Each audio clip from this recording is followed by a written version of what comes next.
அன்பின் கர்த்தாவே, இந்த காலை வேலைக்கா உமக்கு நன்றி செலுத்துகிறோம். சர்வ வல்லமையுள்ள கர்த்தாவே, மெய் துதிக்கிறோம், ஸ்தோத்தரிக்கிறோம். ஆண்டவரே ஸ்தோத்திரம் கர்த்தாவே, மக்க நன்றி செலுத்துகிறோம். ஆண்டவரே ஸ்தோத்திரம். ஆண்டவரே இம்மட்டும் எங்களை பாதுகாத்து வழி நடத்தி வருகிறேன். அதற்காமை துதிக்கிறோம், ஸ்தோத்தரிக்கிறோம். இந்த நாளின் வேத தியானத்தை எங்களுக்கு ஆசீர்வதித்து தாங்க. எங்களோடு கூட இருந்து எங்களை ஆசீர்வதித்து வழி நடத்துங்க. நேசிக்கிற இயேசு கிறிஸ்துவின் இனிய நாமத்தில் கேட்கிறோம் பிதாவே, ஆமென். 2 சாமுவேல் 5வது அதிகாரம். அக்காலத்தில் இஸ்ரவேலின் கோத்திரங்கள் எல்லாம் எப்பிரோனில் இருக்கிற தாவீதினிடத்தில் வந்து, இதோ நாங்கள் உம்முடைய எலும்பும் உம்முடைய மாம்சமானவர்கள். இப்ப தாவீது எப்ரோன மையமா வச்சு யூதா கோத்திரத்தை நீங்கள் மட்டும் பேசிக் கொண்டிருக்கும் நபர் ஆளுகை உங்களுடைய செய்கிறவன். அழைப்பை யூதா ஹோல்டில் கோத்திரத்துக்கு வைத்துள்ளார். ராஜாவா தயவுசெய்து இருக்கான். ஆனா லைனில் இப்ப காத்திருக்கவும்.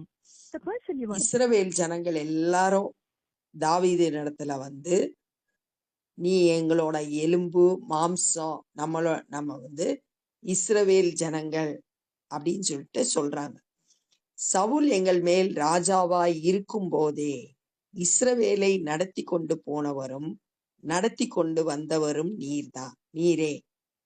தாவீது இருந்த நாட்கள்லயே சவுல் ராஜாவா இருந்த போதே தாவீது தான் படைய நடத்திட்டு போறது வர்றது எல்லாம் முன்னின்று செயல்பட்டதெல்லாம் நீதான். ஏன்னா கோலியாத்தை ஜெயிச்சது தாவீது தான். அதத்தான் இங்க அவங்க சொல்றாங்க. கர்த்தர் என் ஜனமாகிய இஸ்ரவேலை நீ மேய்த்து நீ இஸ்ரவேலின் மேல் தலைவனாய் இருப்பாய் என்று உம்மிடத்தில் சொன்னாரே என்றார்கள். நீதான் ராஜாவா, கர்த்தரும் தெரிந்தெடுத்திருக்காரு, இஸ்ரவேல் மேல நீதான் ராஜாவாய் இருப்பாய் அப்படின்னு சொல்லியிருக்காரு. கர்த்தருடைய வார்த்தையும் சொல்றாங்க. 1 சாமுவேல் 16வது அதிகாரம் 1வது வசனத்துல சாமுவேல்ட்ட ஆண்டவர் தாவீதை தான் அடுத்த ராஜா அப்படின்னு சொல்றத அங்க நம்ம பார்க்கலாம். இப்ப கர்த்தருடைய வார்த்தையும் நீதான் ராஜா அப்படின்னு சொல்லியிருக்கு. இஸ்ரவேலின் மூப்பர் எல்லாரும் எப்பிரோனில் ராஜாவின் இடத்தில் வந்தார்கள். தாவீது கிட்ட மூப்பர்கள் பேசுறாங்க.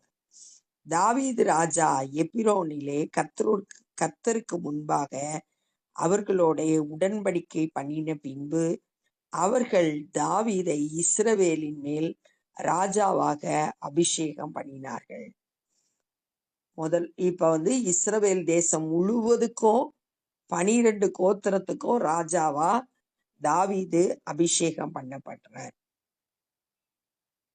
தாவீது ராஜாவாகும் போது 30 வயதாய் இருந்தான். அவன் 40 வருஷம் ராஜபாரம் பண்ணினான். 30 வயசுல ராஜாவாகி 40 வருஷம் அரசாட்சி செய்து வந்தான். அவன் எப்பிரோனிலே யூதாவின் மேல் 7 வருஷமும் 6 மாதமும் எருசலேமிலே சமஸ்த இஸ்ரவேலின் மேலும் யூதாவின் மேலும் 33 வருஷமும் ராஜபாரம் பண்ணினான். யூதாவுக்கு மட்டும் ராஜாவா இருந்தது 7 வருஷம் 6 மாசம். அப்ப தலைநகர் எப்பிரோன்ல இருந்தது.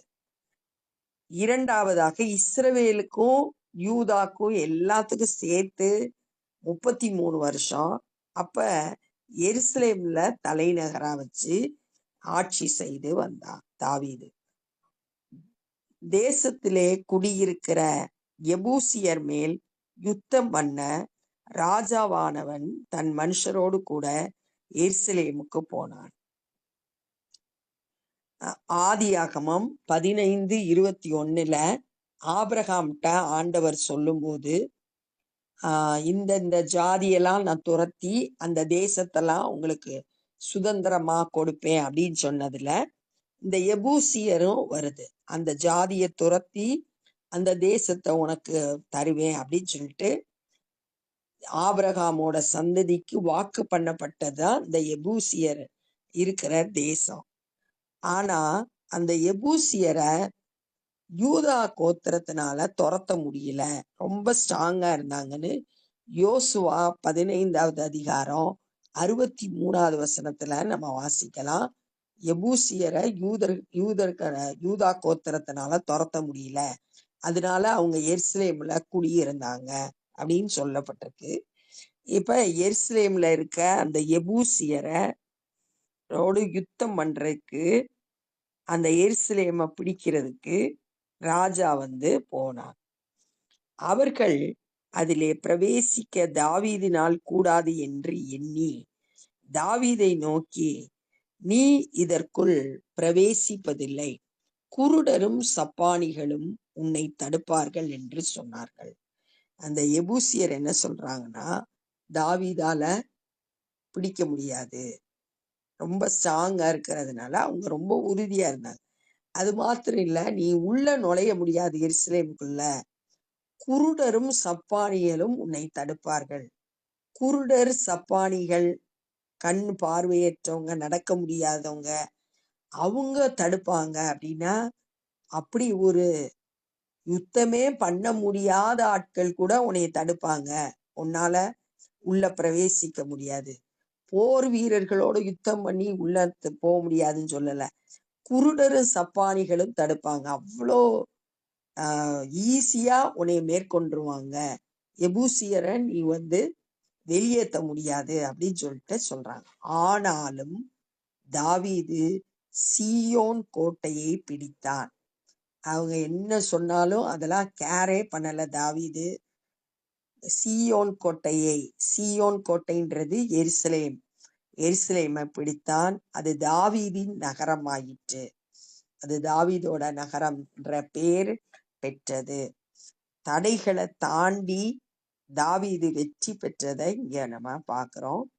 எவன் சாலகத்தின் வழியாய் ஏறி எபூசியரையும் தாவீதின் ஆத்துமாவை பகைக்கிற சப்பானிகளையும் குருடரையும் முறியடிக்கிறானோ அவன் தலைவனாய் இருப்பான் என்று தாவீது அன்றைய தினம் சொல்லி இருந்தார். சாலகம் அப்படின்றது தண்ணி வர்ற பாதை.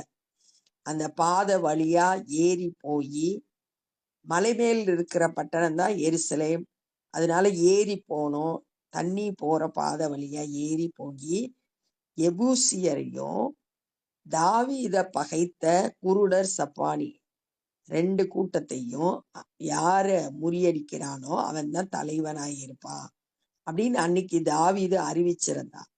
அதனால் குருடரும் சப்பானியும் வீட்டிலே வரலாகாது என்று சொல்லுகிறது உண்டு.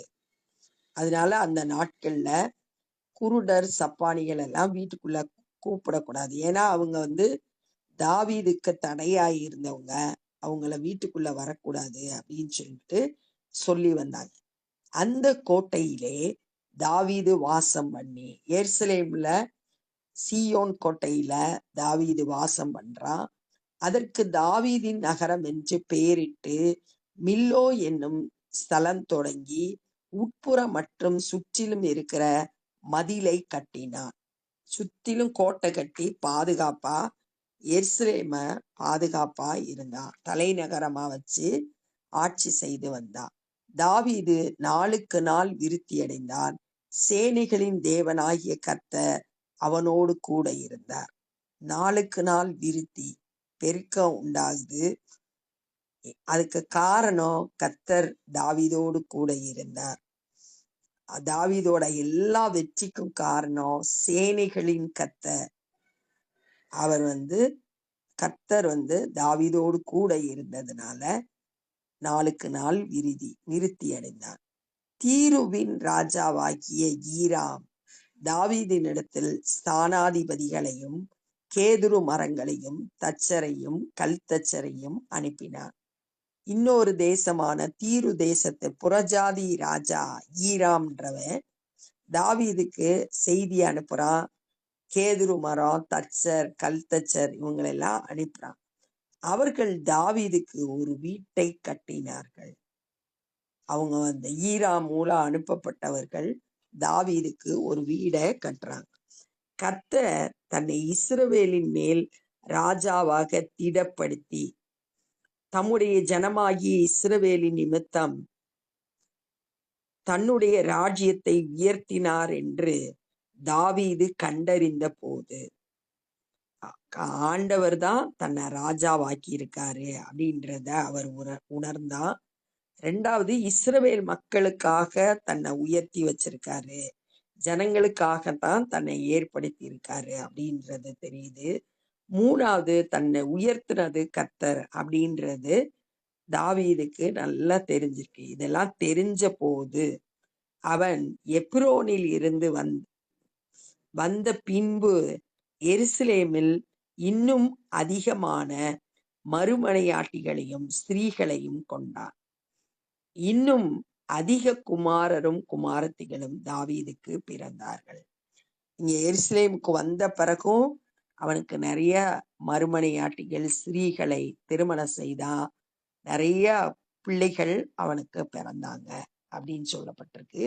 அப்ப இந்த நாள்ல என்ன கற்றுக்கொண்டோம் அப்படின்னா, இஸ்ரவேல்ல இருக்கிற ஜனங்கள் தாவீதினிடத்துல நீ சவுல் இவ்வளவு நாள் ராஜாவா இருந்த போது கூட நீதான் இஸ்ரவேல நடத்தி வந்தீர். இப்போ ஆண்டவரும் நீதான் இஸ்ரவேல் மேல ராஜாவாய் இருப்பாய் அப்படின்னு சொன்னாரு, அதனால நீ ராஜாவாய் இருக்கணும் அப்படின்னு கேக்குறாங்க. தாவீதோடு அவங்க உடன்படிக்கை பண்ணி தாவீது இஸ்ரவேல் மேல ராஜாவாக அபிஷேகம் பண்ணாங்க. தாவீது 7 வருஷம் 6 மாசம் யூதா கோத்திரத்துக்கு மட்டும் ராஜாவா இருந்தான். தலைநகர் அப்ப எப்பிரோனா இருந்துச்சு. இஸ்ரவேல் முழுவதுக்கும் யூதாவுக்கும் சேர்த்து ராஜாவா இருந்தது 33 வருஷம். அப்ப எருசலேம் தலைநகரா இருந்துச்சு அப்படின்னு சொல்லப்பட்டிருக்கு. எபூசியர் எருசலேம்ல குடியிருந்தாங்க. அவங்கள துரத்தி விடும்படியா யுத்தம் பண்ண தாவீது ஆட்களை அனுப்புனா. ஆனா அவங்க எபூசியர் சொன்னாங்க, எருசலேமுக்குள்ள பிரவேசிக்க முடியாது, ஏன்னா குருடரும் சப்பானிகளும் தடுப்பாங்க அப்படின்னு சொல்லிட்டு அந்த ஜனங்கள் சொன்னாங்க. ஆனா நடந்தது என்னன்னா, தாவீது எருசலேமை பிடிச்சான். அப்ப அந்த நாள்ல அவன் சொன்னது தண்ணீர் போற பாதை வழியா எருசலேமுக்கு ஏறி போய்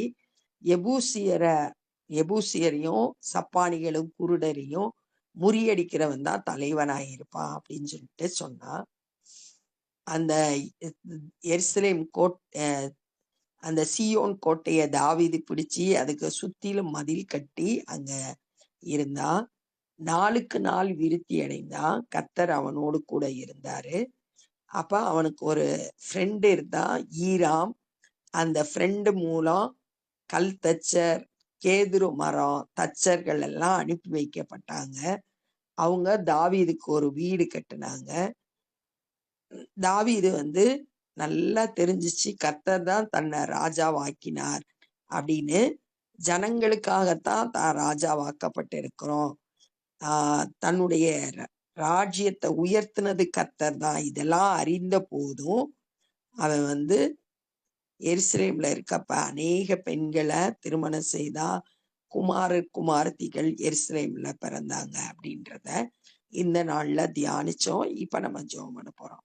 அன்பின் பிதாவே, இந்த நாள்ல நாங்க கற்றுக்கொண்ட அந்த வேத பகுதிக்காய் நன்றி செலுத்துகிறோம். ஆண்டவரே அப்பா, உம்முடைய சித்தத்தின்படி தாவீதோட வாழ்க்கையில எல்லாவற்றையும் நேர்த்தியாய் நடத்தினீர் என்று தியானித்தோம். எங்களுடைய வாழ்க்கையிலையும் கூட உம்முடைய சித்தத்தின்படி நடத்த எங்களை ஒப்பு கொடுக்கிறோம். ஆண்டவரே ஸ்தோத்திரம். ஆண்டவரே, சத்ரு மூலம் சொல்லப்படுகிற வார்த்தைகளை நாங்க கேட்காம உம்முடைய சித்தத்தை நிறைவேற்ற ஆண்டவரே தைரியத்தையும் பலத்தையும் உம்மிடத்திலிருந்து பெற்றுக்கொண்டு தாவீதை போல வெற்றி சிறக்கிறவர்களாய் காணப்பட கிருபை செய்யுங்க. தாவீதோடு கூட நீர் இருந்து நாளுக்கு நாள் விருத்தி அடைந்தான் நாங்க வாசித்தோம். அப்பா, எங்களோடு கூட நீங்க தங்கி இருந்து எங்களை போதித்து எங்களை வழி நடத்துங்கப்பா. நாங்களும் ஆசீர்வாதமாய் இருக்கவும் அநேகருக்கு ஆசீர்வாதமாய் இருக்கவும் எங்களை வழி நடத்துங்க. ஆண்டவரே, துதிக்கிறோம். இந்த நாள்ல சுவிசேஷ பணி செய்கிறவங்கள கரத்தில் எடுத்து பயன்படுத்துங்க. அநேகர் உம்முடைய அன்பை அறிந்து கொள்ள கிருபை தாரும். நாங்களும் உம்முடைய சுவிசேஷ பணியிலே எங்களால் இயன்றதை செய்ய எங்களை ஒப்பு கொடுக்கிறோம். நேசிக்கிற இயேசு கிறிஸ்துவின் இனிய நாமத்தில் கேட்கிறோம் பிதாவே, ஆமென். என் ஆத்துமாவே கர்த்தரை ஸ்தோத்திரி, என் முழு உலமே பரிசுத்த நாமத்தை ஸ்தோத்திரி. என் ஆத்துமாவே கர்த்தரை ஸ்தோத்திரி, கர்த்தர் செய்த சகல உபகாரங்களை மறவாதே. ஆமென். God bless you.